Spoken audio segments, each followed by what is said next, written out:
할렐루야. 온라인 매일 기도에 나오신 여러분을 주님의 이름으로 환영하고 축복합니다. 어느 한 목사님이 이런 말을 했습니다. 환경에 초점을 맞추면 우리의 믿음은 흔들리지만 주님께 초점을 맞추면 우리의 믿음은 흔들리지 않습니다. 사랑하는 성도 여러분, 오늘 매일 기도회를 통해 우리의 시선을 주님께 고정하고 흔들리지 않는 믿음의 한 걸음을 내딛는 우리 모두가 되길 소망합니다.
저는 최강초등부를 섬기고 있는 김지현 전도사입니다. 오늘 우리가 통독할 본문은 사도행전 27장과 28장입니다. 그리고 이 시간 함께 묵상할 본문은 사도행전 27장 1절에서 28장 5절입니다. 드라마 바이블을 통해 들어보겠습니다. 우리가 배를 타고 이달리아에 가기로 작정되매 바울과 다른 죄수 몇 사람을 아구스도대의 백부장 율리오란 사람에게 맡기니 아시아 해변 각처로 가려 하는 아드라무테노 배에 우리가 올라 항해할세 마게도냐의 데살로니가 사람 아리스다고도 함께하니라. 이튿날 시돈에 되니 율리오가 바울을 친절히 대하여 친구들에게 가서 대접받기를 허락하더니 또 거기서 우리가 떠나가다가 맞바람을 피하여 급으로 해안을 의지하고 항해하여 길리기아와 밤빌리아 바다를 건너 루기아의 무라시에 이르러 거기서 백부장이 이달리아로 가려 하는 알렉산드리아 배를 만나 우리를 오르게 하니 배가 더디가 여러 날 만에 간신히 니도 맞은편에 이르러 풍세가 더 허락하지 아니하므로 살몬의 앞을 지나 그레데 해안을 바람막이로 항해하여 간신히 그 연안을 지나 미항이라는 곳에 이르니 라세아시에서 가깝더라. 여러 날이 걸려 금식하는 절기가 이미 지났으므로 항해하기가 위태한지라 바울이 그들을 권하여 말하되 여러분이여, 내가 보니 이번 항해가 하물과 배만 아니라 우리 생명에도 타격과 많은 손해를 끼치리라. 백부장이 선장과 선주의 말을 바울의 말보다 더 믿더라. 그 항구가 겨울을 지내기에 불편하므로 거기서 떠나 아무쪼록 베닉스에 가서 겨울을 지내자 하는 자가 더 많으니 베닉스는 그레데 항구라. 한쪽은 서남을 한쪽은 서북을 향하였더라. 남풍이 순하게 불매 그들이 뜻을 이룬 줄 알고 닻을 감아 그레데 해변을 끼고 항해하더니 얼마 안 되어 섬 가운데로부터 유라굴로라는 광풍이 크게 일어나니 배가 밀려 바람을 맞추어 갈 수 없어 가는 대로 두고 쫓겨가다가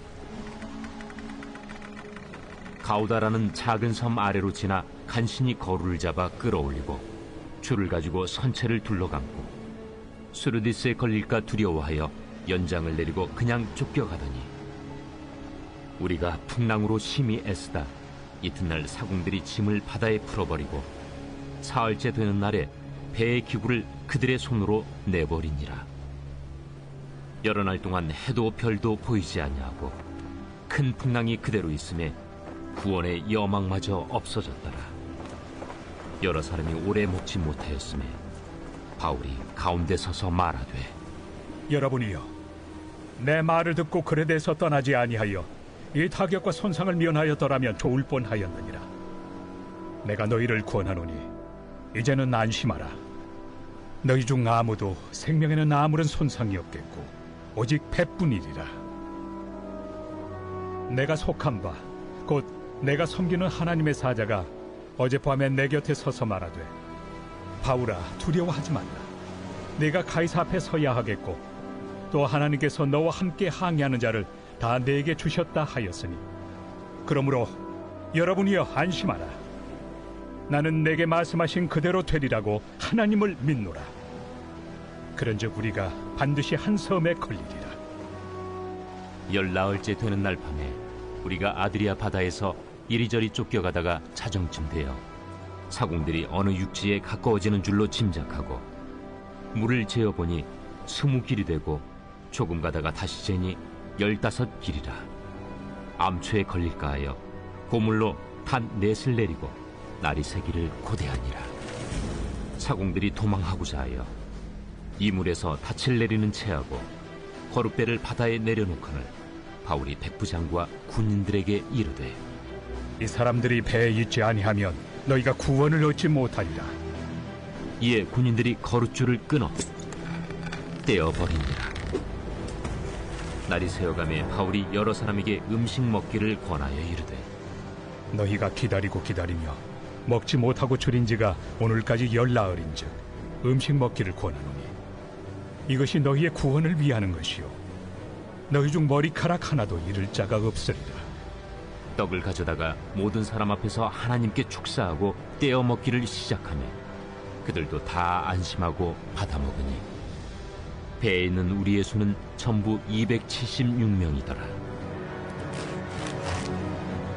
배부르게 먹고 밀을 바다에 버려 배를 가볍게 하였더니 날이 새매 어느 땅인지 알지 못하나 경사진 해안으로 된 항만이 눈에 띄거늘 배를 거기에 들여다 댈 수 있는가 의논한 후 닻을 끊어 바다에 버리는 동시에 키를 풀어 늦추고 돛을 달고 바람에 맞추어 해안을 향하여 들어가다가 두 물이 합하여 흐르는 곳을 만나 배를 걸매 이 물은 부딪혀 움직일 수 없이 붙고 고물은 큰 물결에 깨어져 가니 군인들은 죄수가 헤엄쳐서 도망할까 하여 그들을 죽이는 것이 좋다 하였으나 백부장이 바울을 구원하려 하여 그들의 뜻을 막고 헤엄칠 줄 아는 사람들을 명하여 물에 뛰어내려 먼저 육지에 나가게 하고 그 남은 사람들은 널조각 혹은 배 물건에 의지하여 나가게 하니 마침내 사람들이 다 상륙하여 구조되니라. 우리가 구조된 후에 안즉 그 섬은 멜리데라 하더라. 비가 오고 날이 차매 원주민들이 우리에게 특별한 동정을 하여 불을 피워 우리를 다 영접하더라. 바울이 나무 한 묶음을 거두어 불에 넣으니 뜨거움으로 말미암아 독사가 나와 그 손을 물고 있는지라.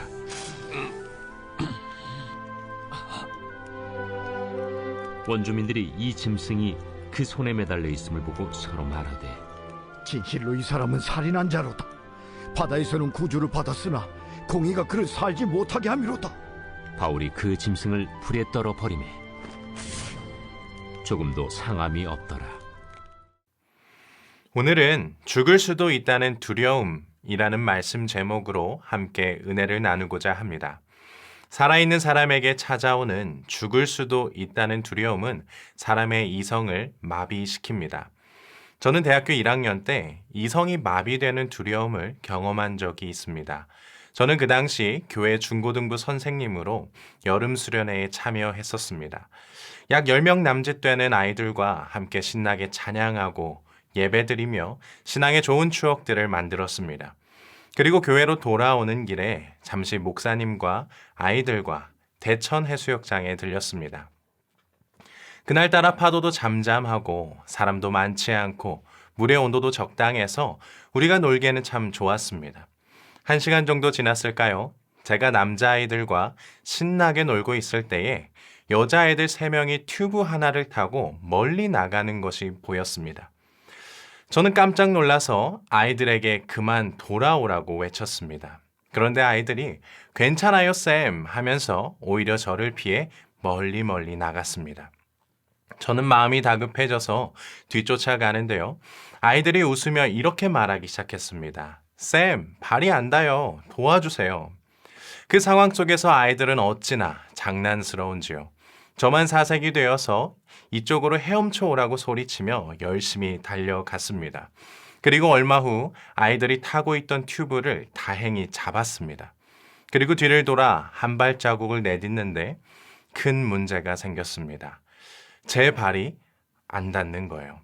그리고 엎친 데 덮친 격으로 밀물이 들어오면서 파도가 치는데요. 그때 처음 경험해봤습니다. 파도가 제 머리 위로 치더라고요. 순간적으로 죽을 수도 있다는 두려움이 몰려왔습니다. 그 두려움이 얼마나 큰지 제 이성이 마비되어 갔습니다. 다행인 것은 남자아이들이 얕은 곳에서부터 두 팔을 벌려 서로를 지지하며 제게로 다가오고 있었다는 것입니다. 얼마 후 제 앞으로 다가온 남자아이 하나가 쌤 잡아요 하며 제 팔을 붙잡았습니다. 그리고 얕은 곳에서 지탱하고 있는 아이를 향해 아주 단순하게 말했습니다. 땡겨. 저는 그날 죽을 수도 있다는 두려움이 얼마나 무서운 건지를 또 사람의 이성을 얼마나 마비시키는지를 경험할 수 있었습니다. 오늘 본문은 이러한 죽을 수도 있다는 두려움 속에서 보이는 참 그리스도인의 모습을 소개합니다. 바울을 로마로 호송하던 배는 항해를 하던 중에 좋지 않은 기후를 만나게 됩니다. 그래서 라세아라는 시 가까이에 있는 작은 항구에 잠시 머무르게 되는데요. 이때 바울은 죄인의 신분이었지만 앞으로의 항해가 위험하다고 느껴져 이곳에 더 머물러야 한다고 주장했습니다. 그러나 선장과 선주들은 이 항구가 작고 또 겨울을 보내기에는 불편하므로 다음 항구까지는 가자며 급히 배를 몰았습니다.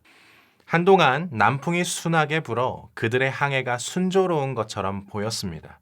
그러나 얼마 후 그들은 선상에서 유라굴로 광풍을 만나게 됩니다.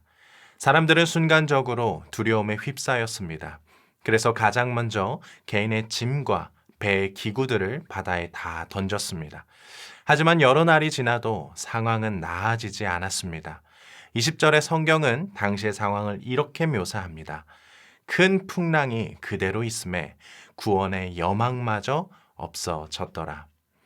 사람들은 유라굴로 광풍 앞에서 구원의 여망을 잃었습니다. 그저 두려움에 떨어야만 했습니다. 이때 바울은 가만히 있지 않고 사람들을 위로하기 시작합니다. 처음에는 아무도 죄인의 신분인 그의 말을 듣지 않았습니다. 그러나 시간이 흐를수록 하나 둘씩 그의 위로를 받아들이기 시작했습니다. 바울의 담대함으로 인해 그의 지시에 따르는 이들도 생겨났습니다.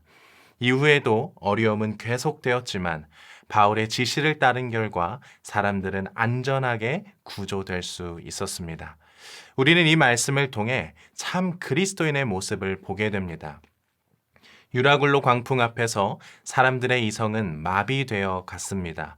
그저 두려움에 좌절할 수밖에 없었습니다. 그러나 바울은 담대함으로 그들의 마음을 위로하고 구원의 여망이 사라져가는 그때에 구원의 소망을 그들에게 불어 넣어 주었습니다.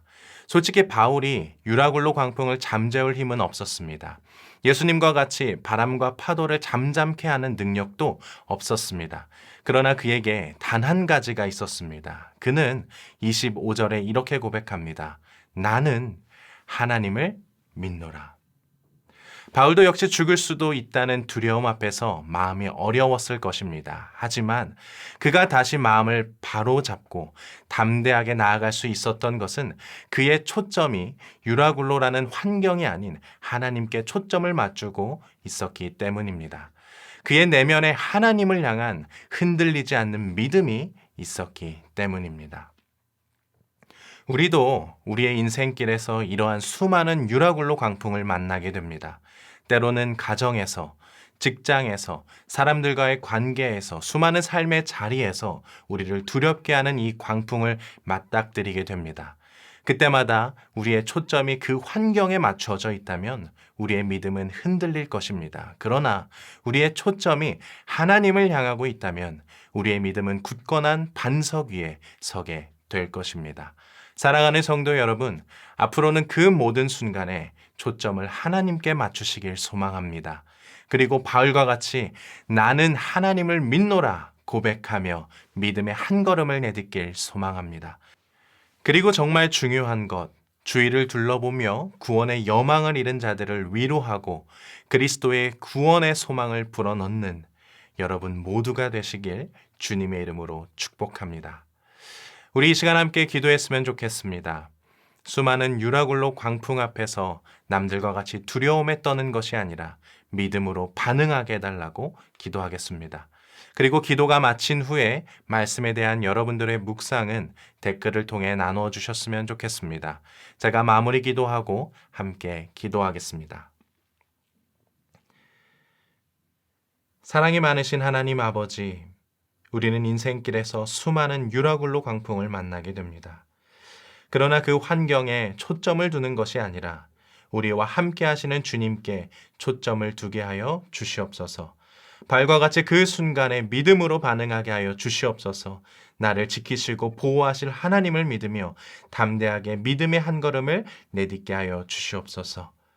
그리고 주위를 살펴보며 구원의 여망을 잃은 이들에게 그리스도의 구원의 소망을 불어넣게 하여 주시옵소서.